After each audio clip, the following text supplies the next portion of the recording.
Good afternoon, and welcome to this edition of Crate Conversations. I'm excited to be here today with Marilyn Lago. She is the director of the Visitation Community Lunch Program.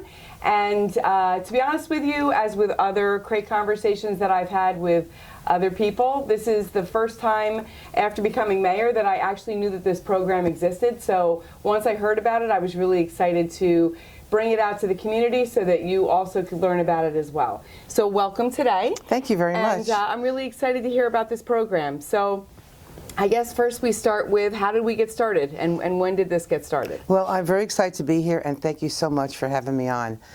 Way back in May of 2008, a couple by the name of Frank and Isabel Chronics had a vision.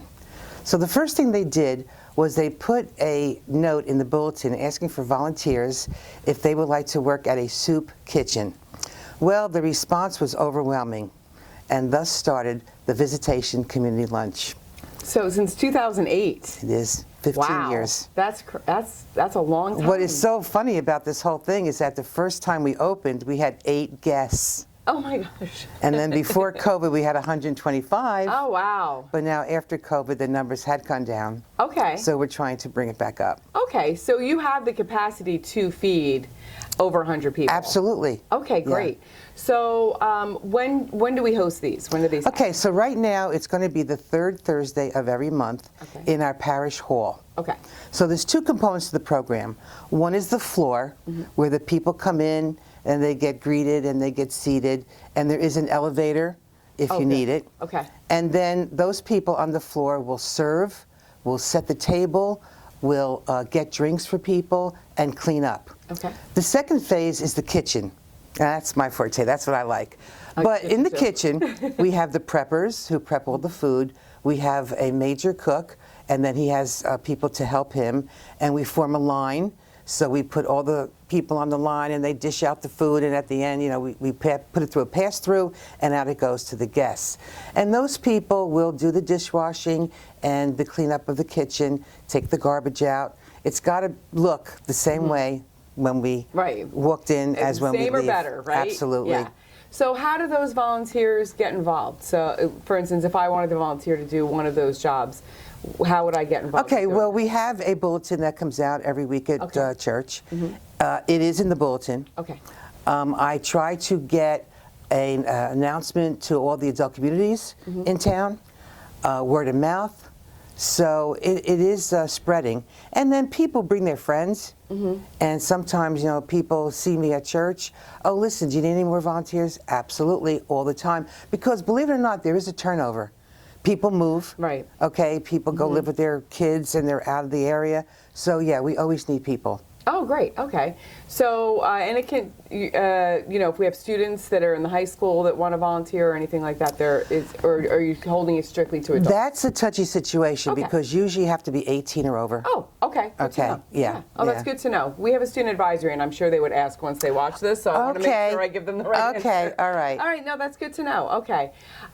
So what if I wanted to come to have lunch? What would be the process for that? Okay, so we start at 9 o'clock with the preppers and cooks, and then around 11, the servers come in and set the table, you know, out on the floor, and then the people start coming in about 11:30, and they could start with a cup of coffee or a soft drink, and then 12 o'clock, on the nose, we start serving. We only really want to do it for about an hour.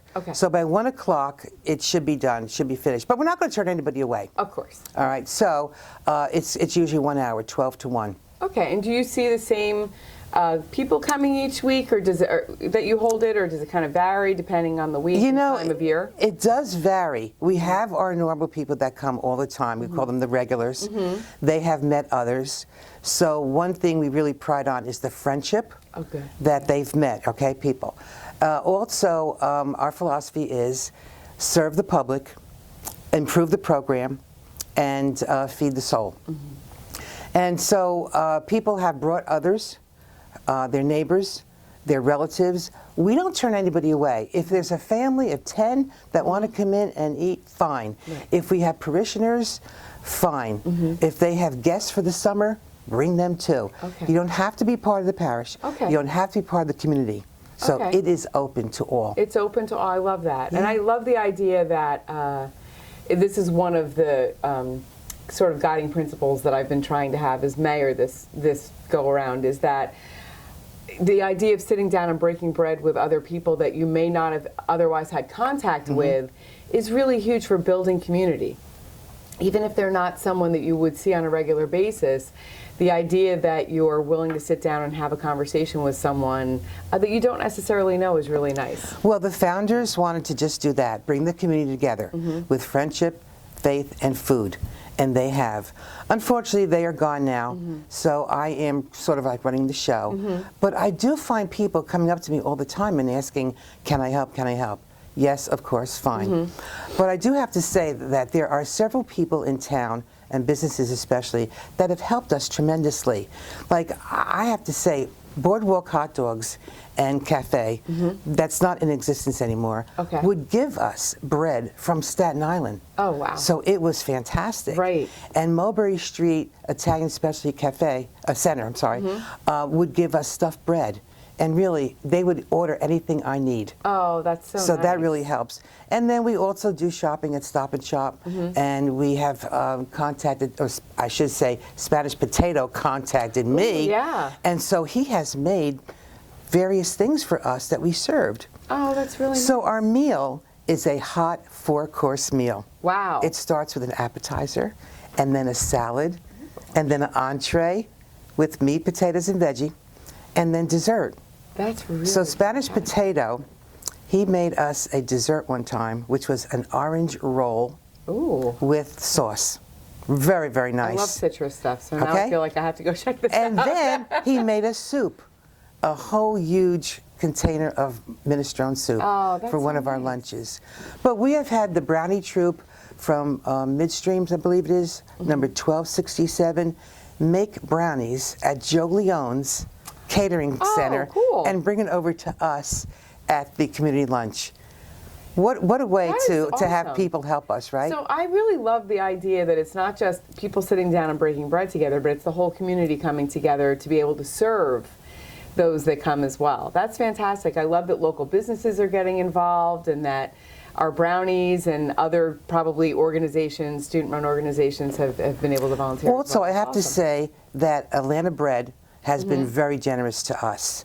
They do donate a lot of goodies to us. Oh, that's and fantastic. We use them, and we are grateful for that. That is so cool. So right now you're doing the lunches. It's the third Wednesday? So Thursday. Third Thursday. Oh, sorry, don't remember what I said. Third Thursday of every Thursday. month. Okay. Okay, and has it always been just one Thursday a month? Well, or? not exactly, Mayor. Before COVID, we were doing once a week. Oh, wow. It was the hot lunch on the third week, but the other weeks were cold. Okay. So that meant soup and salad, soup and sandwich, all right? But, you know, things have changed in this world, and we had to abide by the rules. So when the COVID bans were lifted, we started with a drive-through. Okay. Call up, order a lunch, and then just drive through, and we will give you your lunch to take home. Okay. Then when that ban lifted and we were really open, we started back up. That's been about a year now. Okay. And we have to thank all of the volunteers. Without them, it wouldn't be possible. Right. They are the backbone of this program.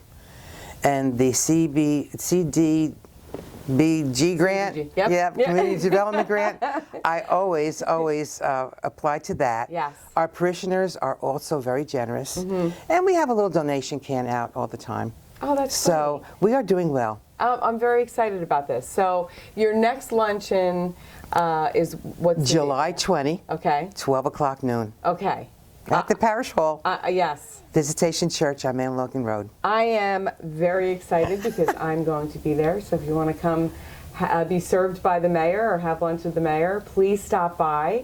I'm really excited to be a part of this, and I'm so excited that I had the opportunity to meet you, work with you in other capacities, but also to have this conversation, because I really do have a passion for, just as you do, bringing our community together in whatever ways that we can. And this is just one little piece of that puzzle. And I'm hoping that with a little bit of discussion here and maybe getting it out to the public, that we can help you to get back to where you were before COVID, wonderful. where we can bring people together on a weekly basis. That would be amazing. That would be great. Very exciting. Yeah. Is there anything else you want to share that I missed or forgot to ask about? People don't know that this is an outreach of the food bank. Okay. And we would be serving the zip code of 08723. Okay. And we have had speakers come in, believe it or not, people that want to tell our guests about a daycare or maybe a long-term facility for rehab. And way back in the beginning of this, we had the Ocean County Health Department come in and do blood pressure. Oh, cool. I mean, just sit there and you just walk up. Right. And one of the highlights is that we have a lending library. Oh. So you can walk in and grab a book and take it home and bring it back, and that is always there. Oh, that's fantastic. We're very proud of what we do. So you have a really, it's not just show up and eat and leave. There's definitely a community building atmosphere there, and that's fantastic. And also, we celebrate birthdays and anniversaries. So we sing to the people and we give a little treat out. Oh, I love that. Yep. I love that. Yep. That's fantastic. Try to make them feel at home. Of course, yeah. Oh, this is so exciting. I am really excited. I will definitely be there on the 20th. Looking forward to that. And I'm hoping, listen, by watching this, if you're watching this and you know of someone who would like to participate, please share this program with them. And also, if you're a business in town that would like to get more involved, please reach out to Marilyn. She's available on that Thursday. If you want to just show up to have lunch or show up to have a discussion, you'd be available on those Sure, Thursdays. and also the bulletin of Visitation Church. Perfect. My number and name is in there. Excellent. So yeah, stop by Visitation Church, pick up a bulletin, and I'm hoping that we see lots of people come out on the 20th and further on. Thank you so much for your time today. I really appreciate it. Quite welcome. Thank you, and we'll see you on the next Great Conversation.